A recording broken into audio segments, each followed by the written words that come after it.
किसानों के बेटे हैं, जैसे किसानों ने इनके साथ किया है ना, वैसे ही करके जाएंगे, मनवा करके जाएंगे, ऐसे उठते नहीं। सरकार जो मोदी सरकार है, पता नहीं क्यों डर रही है साबका सैनिकों से। अगर ये नहीं मानेंगे तो कोई ना कोई, जैसे कि रामलीला मैदान का हम सुन रहे हैं, ऐसे कोई हो गया ना, तो फिर हम भारत के जितने भी फौजी हैं, सर्विसमैन है, सारे के सारे, और उनके बच्चे भी साथ हैं। हम दूसरे देशों से, चाइना से या पाकिस्तान के साथ हम लड़ाई लड़ सकते हैं, हम अपनी सरकारों से भी लड़ाई लड़ सकते हैं। अपने साथ आके बात तो करें कि क्या तुम्हें प्रॉब्लम क्या है, हम अपनी प्रॉब्लम बताएंगे कि हमारे साथ धोखा हुआ है, ये धोखा हुआ है। रोड जाम कर देंगे जैसे किसानों ने किया था, कोई ना कोई रोड जाम करके बैठ जाएंगे, फिर उठा ले। 3 अप्रैल को पूरे हिंदुस्तान के डिस्ट्रिक्टों में उधर हमने रोष मार्च निकालना है, ट्रैक्टर ट्रालियों से लेकर, और उधर मांग पत्र देना डीसी साहब को।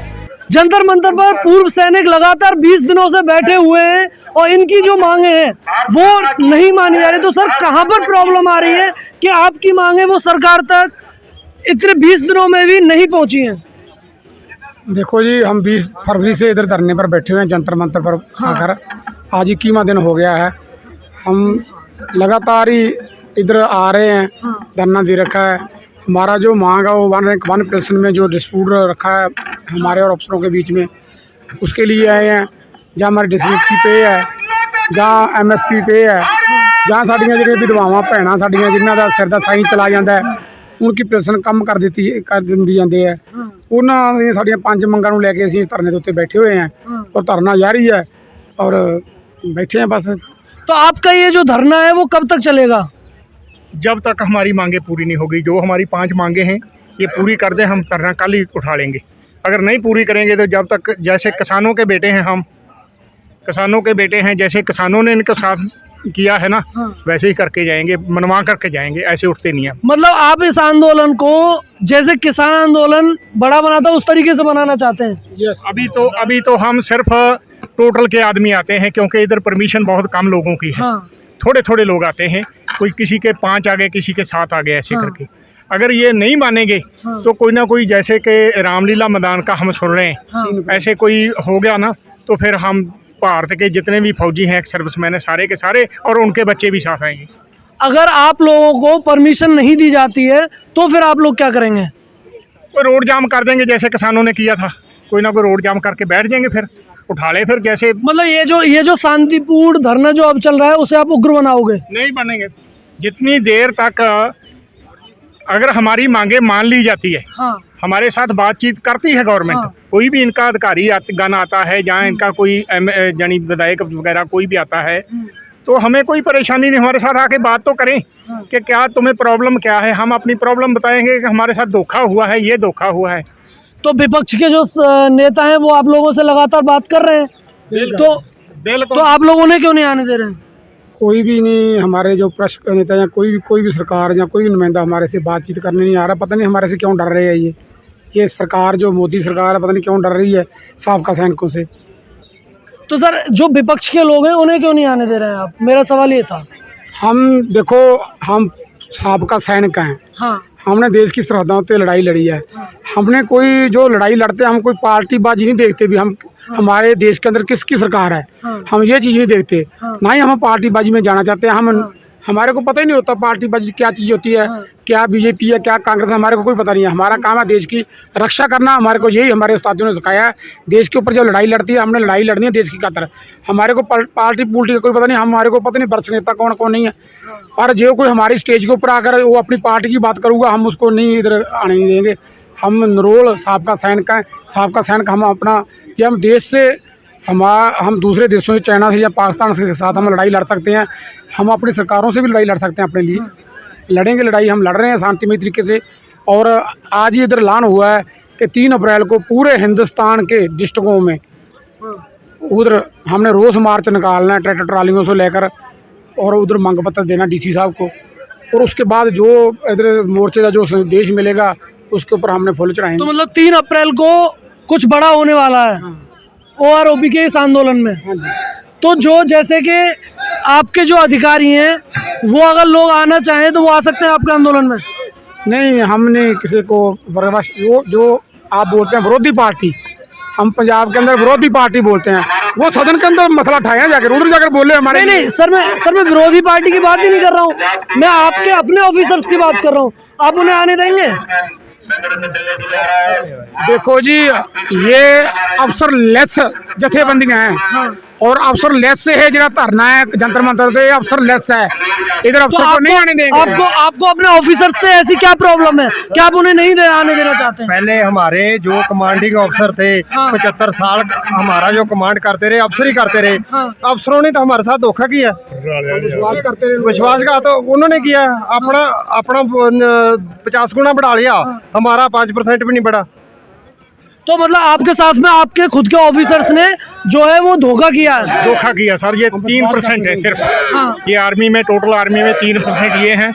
97% हम JCOs और जवान हैं। इन 3% ने जितना बेनिफिट गवर्नमेंट को बुद्धू बनाकर खुद बेनिफिट ले रहे हैं। हमें गवर्नमेंट को ऐसा नहीं कह रहे कि जवानों को भी ये बेनिफिट दो। अच्छा, आप लोगों ने इससे पहले भी आंदोलन किया था, उस आंदोलन में ऐसा क्या निकला कि आपको यहाँ पर दोबारा वापस से आना बैठना पड़ रहा है कि कहीं ना कहीं जो आपका पहला वाला आंदोलन था वो फ्लॉप हो गया? नहीं, वो क्या था, जो हमारा पहले वाला आंदोलन था वो जो हमारे ऑफिसर थे, जो हमारे अफसर थे, अफसर JCO, NCO, OR, वो सभी का धरना था।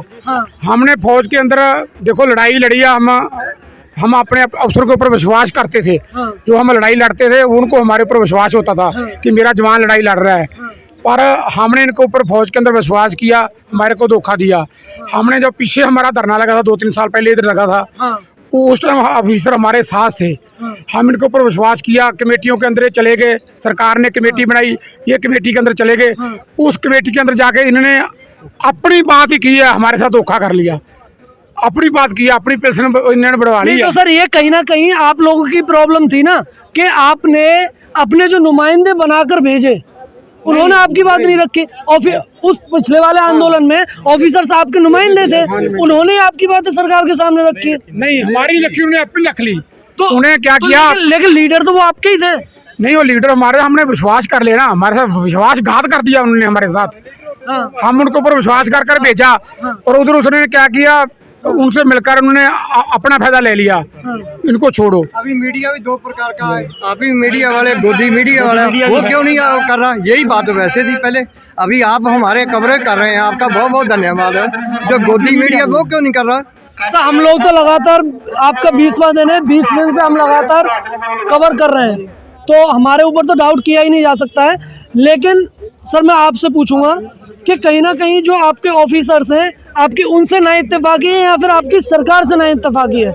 देखिए, उनके मार्फत जो हमारे अफसर हैं, हमारे ORs की और जवान की अनदेखी की गई है अफसर के कहने पर। हमारे तक तो ये लास्ट में जब उन्होंने क्लियर कमेटी बना करके जो हमारे साथ भेदभाव किया है, भेदभाव करने के बाद हमें मालूम हुआ है, उसके बाद हमने अपना अलग से संगठन, अलग से प्रदर्शन यहाँ पर शुरू किया है। JCOs OR ने, अफसरों ने हमारे साथ धोखा किया, जो उनके नेतृत्व में हमने पहले भी यहाँ। तो कहीं ना कहीं इसमें सरकार की तो कोई समस्या है नहीं, क्योंकि आप लोगों की जो बातें हैं वो सरकार तक पहुंची नहीं। अगर आप सरकार तक अपनी बातें, अगर आप लोग सरकार तक अपनी बातें पहुंचाएंगे, सरकार तभी सुनेगी ना। चैनल के थ्रू हम यही बात बताना चाहते हैं सरकार को कि सरकार हमारे से बातचीत करे। और सरकार बातचीत करके हमारी कमेटी गठित करे।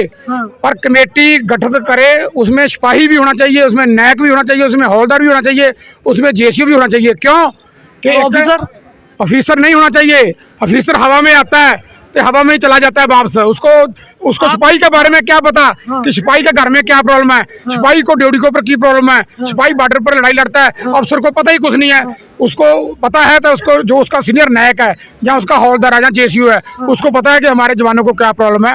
अफसर को कोई पता नहीं है, वो हवा में पैराशूट के साथ आता है, तो पैराशूट के साथ ही वापस चला जाता है। उसको पता नहीं था जवान की प्रॉब्लम, JCO की प्रॉब्लम है क्या। लेकिन सर आप कह रहे हैं कि हम उन लोगों को नहीं आने देंगे, ना उन्हें अपने साथ लेके जाएंगे सरकार से बात करने के लिए। अच्छा, जिस तरीके से उन्होंने आपके साथ में पहले किया कि अपने हक की बातें कर ली, अगर आप इस बार ऐसा कर लें कि आप अपने हक की बातें कर लें और उन लोगों को छोड़ दें और कल को वो आके बैठ जाएं? हम बात ही अपनी करने जाएंगे, क्योंकि हम बोल रहे हैं कमेटी हमारी बनी जाएगी। उन्होंने तो फायदा ले लिया, उन्होंने तो बेनिफिट ले लिया सरकार से। अच्छा, पर हम ये नहीं बोलते सरकार ने उनको बेनिफिट दे दिया, ठीक है दे दिया उनको बेनिफिट, पर जो हमारा बेनिफिट बनता, हमारा हक का हमारे को दे।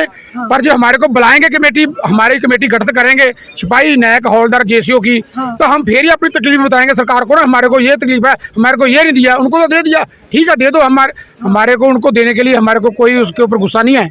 और हम बोलते हैं भी हमारी मांगे मानो, जो हमारी मांगे हैं वो हमारे को दो।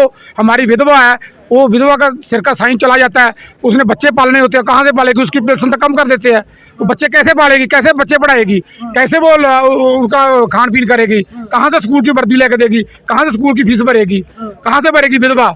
हम जाएंगे, हमारे साथ विधवा कमेटी में बैठे होगी, विधवा अपनी प्रॉब्लम दसेगी, सिपाही अपनी प्रॉब्लम दसेगा, नायक अपनी दसेगा, जेएसयू अपनी प्रॉब्लम दसेगा। जो कमेटी के अंदर जाएगा गठित होकर जो आदमी, विधवा भी जाएगी, सिपाही भी जाएगा, नायक भी जाएगा, एनसीओ जाएगा, जेएसयू जाएगा, वो सरकार के नुमाइंदे को बताएगा भी इसको ये प्रॉब्लम है, वो अपनी प्रॉब्लम बताएगा सरकार को। हम जो एनसीओ अपनी बताएगा, जेएसयू अपनी बताएगा, विधवा अपनी प्रॉब्लम बताएगी, तो सरकार उसको हल कर देगी, हमारे को दे दे, हम चले जाएंगे। ऐसा ही है सर। जो ऑफिसर लोग हैं ना, वो मात्र सेना में 3% हैं। हाँ। और जो हमारे को बेनिफिट मिलना था वो 60% बेनिफिट ले गए, और जो 97% है उनके लिए 40% मिला है, और 40% में 97% को बांटोगे तो क्या मिलेगा उसको। ये भेदभाव हमारे साथ हुआ है, इसी के लिए हम यहाँ पर बैठे हुए हैं। और ये भेदभाव सरकार की भी नॉलेज में, बस 97% कौन है, कौन लड़ता है, कौन नहीं लड़ता, सरकार को भी सब बातों को पता है। क्यों, सरकार को देश चलाना है, और देश चलाने वाले को सभी पता होता है क्या होता है। ये भेदभाव जो हमारे साथ किया गया है, और ये गलत अफसर की कहने पर हमारे साथ गलत व्यवहार किया गया। हम सरकार से उम्मीद करते हैं कि हमारी जो 97% की जनसंख्या है उनको उनके पैरेलल किया जाए, ना कि उनको ज़्यादा बेनिफिट। लेकिन सर मुझे मेरे सवाल का जवाब अभी भी नहीं मिला है कि आपकी जो नाइत्तेफाकी है वो सरकार के साथ है या आपके अपने ऑफिसर्स के साथ है? हमारी सबसे ज़्यादा है हमारे ऑफिसरों के साथ, जिन्होंने हमारे साथ धोखा किया है। हाँ। तो सरकार भी तो इन्वॉल्व भी है, उनकी जो बात मान ली ऑफिसरों की, हमारा उन्होंने सुना ही नहीं है। तो सरकार भी इन्वॉल्व है उसमें, ऑफिसर भी इन्वॉल्व, दोनों ही। एक बार और मैं आपको बता दूं, ऑफिसरों तो हमारे ऊपर एक और कर्ज चढ़ा दिया। कल परसों ही एक कर्नल ने बोला है, मोदी को चिट्ठी लिखी है इनको, सरकार को, कि इनको कुचल कर इनको भगा दो, नहीं तो ये यानी जंतर मंतर से इनको भगा दो, नहीं तो ये बगावती सुरें उभर रही है बीच में से। ऐसी ऐसी तो हमारे ऊपर एहसान कर रहे हैं ये लोग, तो फिर हम इनके ऊपर भरोसा कैसे कर लें? हम नहीं भरोसा करेंगे। तो ये जो 20वां दिन है, 20वें दिन भी यहाँ से संसद भवन 500 से 600 मीटर दूर है। तो आपकी जो बातें हैं यहाँ से 500 से 600 मीटर दूर भी नहीं पहुँच पा रही हैं, तो आपको क्या लगता है कि अब आपकी बातें पहुँच जाएंगी आगे? क्योंकि सर जी, क्योंकि सरकार का कोई नुमाइंदा हमारे बीच में आ नहीं रहा, और मीडिया जिन्ना गोदी मीडिया, ये सारा प्रिंट मीडिया हो गया, ये सारे बकाऊ मीडिया बने पे है। ये अब हमारी बात मतलब सरकार तक पहुँचानी नहीं चाहते, और अफसरों ने हमारी बात पहुँचाई नहीं है। लेकिन सर सरकार को भी तो दिख रहा होगा ना कि आप लोग यहाँ पे लगातार 20 दिनों से बैठे हुए हैं, पर आप लोगों को यहाँ पे आंदोलन की जो परमिशन है वो खुद सरकार दे रही है। सर ऐसा है ना, इन्होंने सोचा भी हाँ भी रोते रोने दो, और हम बिल्कुल रोने वाले भी नहीं हैं, हम लड़ने वाले भी हैं, दोनों काम भी हम जानते हैं। हम हथियार चलाना भी जानते हैं, हम मतलब शांति से रहना भी जानते हैं। मतलब आप लोग लड़ोगे और जीतोगे? पक्का 100% दोनों काम भी हम कर सकते हैं, 100% लड़ेंगे, और लड़ेंगे हम। गोली कौन सी चलाएंगे? गोली हम वोट की चलाएंगे, वोट की। जो वोट डालेंगे वो हमारी गोली होएगी। फौज के अंदर तो हम गोली चला के छाती में मारते थे ना, अब ये वोट की लड़ाई लड़ेंगे हम। आप वोट की बात कर रहे हैं, तो अगर आप वोट भी डालेंगे तो कहीं ना कहीं किसी विपक्षी दल को डालेंगे, जो फिलहाल जो सत्ता पक्ष में उस पार्टी को नहीं डालेंगे, किसी विपक्ष को डालेंगे। लेकिन आपकी ये मांग तो उससे पहले वो भी सरकार में थे, आपकी ये मांग तो जब वो सरकार में थे जब भी थी। वो जो पहले सरकार थी ना, वो तो हमारा वन के लिए पैसा थोड़ा बहुत रख गए थे, वो चाल चला गए थे। उन्हें हमारा दर्द समझा है ना उन्होंने थोड़ा बहुत। जो पिछली कांग्रेस सरकार थी वो जाती हमारा जो वन पेंशन के लिए 9 करोड़ रुपया कितना रख गए थे, वो उसने चला गए पहुँची, वो इनके ऊपर कंडे बीज गए। पर इन्होंने तक हमारे लिए किया ही कुछ नहीं है। ये तो हम अभी 2024 में वोटों के साथ बताएंगे। सरकार एक आदमी के पीछे 3 वोटें निकालती है ना, 3 वोट मानते हैं ना आप, भी एक आदमी के पीछे 3 वोट होती है। तो हमारा साबका सैनिक हम भारत के बहुत है, हर स्टेट के हम साबका सैनिक हैं। हमारी 3-3 वोटें हमारे पास, हम और गांव में प्रचार करेंगे, शहरों में प्रचार करेंगे। इनको वोट नहीं डालना और जिसको मर्जी डाल दो। अच्छा, एक आखिरी सवाल, यहाँ पर जो आपकी मांग है वो विधवा पेंशन की भी मांग है, लेकिन आपके इस आंदोलन में जो औरतें हैं वो दिखाई नहीं दे रही हैं। तो आप एक ऐसे वर्ग की समस्या उठा रहे हैं जो खुद अपने आप में आने को तैयार ही नहीं है। देखिए, अभी तक हमने उनको कॉल नहीं किया गया है, ऐसी बात नहीं है वो आना नहीं चाहती, वो तत्पर है। वो तो अपनी आपने अभी सुना होगा, हमारी एक विधवा यहाँ पहुंची हुई है, वो जान देने के लिए भी तैयार है। तो ये पीछे नहीं है नारी हमारे से, ये हमारे से भी आगे काम करेंगी। लेकिन सरकार देखती है पहले आंदोलन को कैसे दबाया जाए, कैसे कुचला जाए, वेट एंड वॉच की स्थिति में, इसलिए हमारी बात वहाँ तक नहीं जा रही है। जिस प्रकार से किसानों को इतने लंबे समय तक बैठा के रखा, हम उससे ज़्यादा अनुशासित हैं, डिसिप्लिन से बंधे हुए हैं, उसे भी मान मंगवाने के लिए उससे ज़्यादा लंबे समय तक हमारा संघर्ष जारी रहेगा जब तक हमारी मांगे मान ली जाती। सर, यहाँ पर औरतों की जो वो है संख्या है वो इतनी कम क्यों है? सर, ये शांतिपूर्वक धरना, यहाँ प्रशासन को खराब करने या सरकार को नहीं, जब आप लोग विधवा पेंशन की बात करते हैं, औरतें होनी चाहिए क्योंकि ये उनकी समस्या है, वो आपकी समस्या तो हो नहीं सकती है। ये जब ऐसे हम सोचते रहेंगे ये हमारी समस्या नहीं है तो कौन हल करेगा इसको? नहीं देखो, यहाँ उनमें से भी कोई ना कोई लीड करने के लिए तो होना चाहिए था। नहीं, लीड जब इसका मेन रीजन क्या है कि यहाँ जो धरने की परमिशन है सरकार द्वारा, प्रशासन द्वारा, वो 100 आदमियों की है, परंतु 100 आदमी हम खुद आ रहे हैं। वो लेडी कह रही है भाई ये जब हमारी जरूरत पड़े तब हम चलेंगे, हम नहीं लाना चाहते उनको। भाई उनको क्यों परेशान करें जब 100 की परमिशन है, 100 ही हम आ रहे हैं। और जब हमारे मैन जो आदमी अवेलेबल हैं तो लेडीज की तो जरूरत तब पड़ेगी ना जब हमने पूरे जोर लगा के वो करना है। अच्छा, अगर आपको लगातार 100 लोगों की परमिशन दी जाती है और अब आप यहाँ पर बैठे रहो, 100 दिनों तक बैठे रहो, क्या फर्क पड़ता है? नहीं, वो भी करेंगे हम बड़े स्तर पर कब जाएगा? पूरे हिंदुस्तान के हर डिस्ट्रिक्ट के अंदर अगले 3 तारीख से पूरे डिस्ट्रिक्ट लेवल के ऊपर धरने शुरू हो जाएंगे और पूरे जोर शोर के साथ पूरे डिस्ट्रिक्ट के अंदर हम अपने संसाधनों के साथ पूरे डिस्ट्रिक्ट में घूमेंगे। हर डिस्ट्रिक्ट का आदमी, जितने भी ये पूर्व सैनिक हैं, वो सारे इकट्ठे होकर उनकी बच्चे सब कुछ जो भी हमारे पास संसाधन है सारे लेके प्रचार करेंगे सरकार के खिलाफ। हमारे साथ जो धोखा किया गया अफसरों द्वारा उसका प्रचार करेंगे हम सरकार उसका। तो हम 3 तारीख से शुरू कर रहे हैं ये भी हर डिस्ट्रिक्ट में, डिस्ट्रिक्ट लेवल के ऊपर हिंदुस्तान का हर डिस्ट्रिक्ट में, डिस्ट्रिक्ट हेडक्वार्टर। मतलब 3 तारीख की जो कॉल है वो दे दी गई है? बिल्कुल दे दी गई है। हमारी जो डिस्ट्रिक्ट हेडक्वार्टर के ऊपर धरने होंगे और 3 तारीख को पूरे डिस्ट्रिक्ट के अंदर घूमेंगे हम अपने संसाधनों से। और जो हमारे साथ धोखा है वो बताएंगे जनता को कि भाई हमारे साथ ऐसे ऐसे धोखा हुआ है। वो 3 तारीख से शुरू हो जाएगा, पूरे हिंदुस्तान में होगा वो। चलिए, ये थे उसमें लेडीज, बच्चे, हमारे जो भी हमारे डिपेंडेंट हैं, टोटली जो भी हमारे साथ जुड़ रहे हैं हमारे बच्चे। मतलब अब आपके इस आंदोलन में सिर्फ पूर्व सैनिक नहीं रहेंगे, पूर्व सैनिकों के परिवार भी रहेंगे। परिवार साथ में, परिवार तो है ही। 3 तारीख से हमारे जो साथी है ना बॉर्डर के ऊपर, जवान जो छुट्टी आएगा वो भी आएगा, उनका परिवार भी आएगा। वो हमारे बेटे हैं जो बॉर्डर के ऊपर लड़ाई लड़ रहे हैं, बैठे हैं, हमारे भाई है, हमारे बाप है, हमारे बच्चे हैं। उनके भी मन के ऊपर ये असर पड़ रहा है हमारे भाइयों के साथ क्या हो रहा है। वो भी जो छुट्टी आएंगे वो भी इधर शामिल होंगे आकर। चलिए, ये थे देश के पूर्व सैनिक जिनका ये कहना है कि कहीं ना कहीं ये जो आंदोलन है वो एक बड़ा रूप लेगा और 3 तारीख की कॉल है वो दे दी गई है और हर डिस्ट्रिक्ट में ये लोग आंदोलन करेंगे, देशव्यापी आंदोलन करेंगे। धन्यवाद, जय हिंद।